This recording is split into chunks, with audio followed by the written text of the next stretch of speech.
I think it's really interesting because I mean, for like the past 10 minutes, I started keeping like a mental log of how many times you said the word focus, and we went back to like naming you the refocus boss, and I think you said it maybe 4 times, and it kind of like leads me to like the title of your book, right?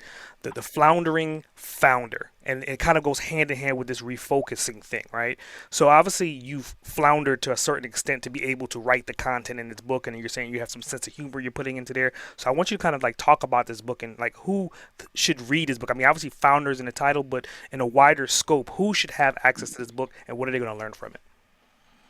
Yeah, so I mean, founders, entrepreneurs, anyone that's on a business journey relatively early on, particularly service businesses, is very much, if you're running a SaaS business, there'll be elements of this book which will not be.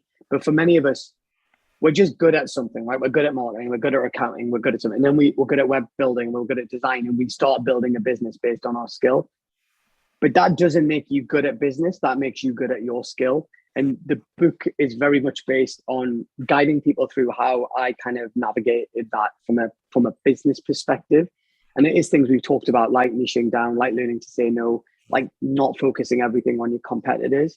And and it's also for people that are just feeling a bit lost, right? Like are just in their journey and they're like, I'm at a juncture. I don't know whether to go left or right. It was designed for people that were in fact at the point I was at that I mentioned before, which was just like, where do I go next? What's my why? And all that kind of stuff. What I would say is that the book's split into like 24 really short chapters.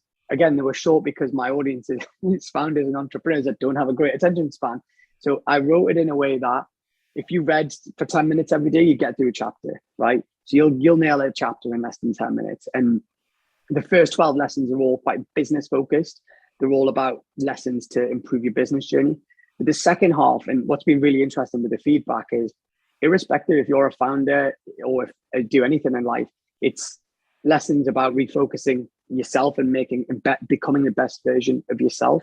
And again, it's based on the experience that I've had in my life and what's worked for me. So I would certainly, I mean, anyone who's a founder or an entrepreneur, I suspect, early on in your journey and you've got some growth and traction in your business, I suspect it will be a useful reminder of things, or it will be something you mentioned at the start, like there is a lot of stuff that you'll want a pen and paper, you'll write stuff down. I know that because people have been kind enough to give me that kind of feedback, but there's a whole section around you as a person and, not judging people, networking, what to do in an investment situation, making time to learn. There's an entire chapter dedicated to like, how do you create a learning habit, right? In 10 minutes a day, in 20 minutes a day.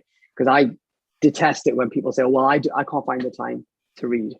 I'm like, you spent an hour on your social media today. Like Yep.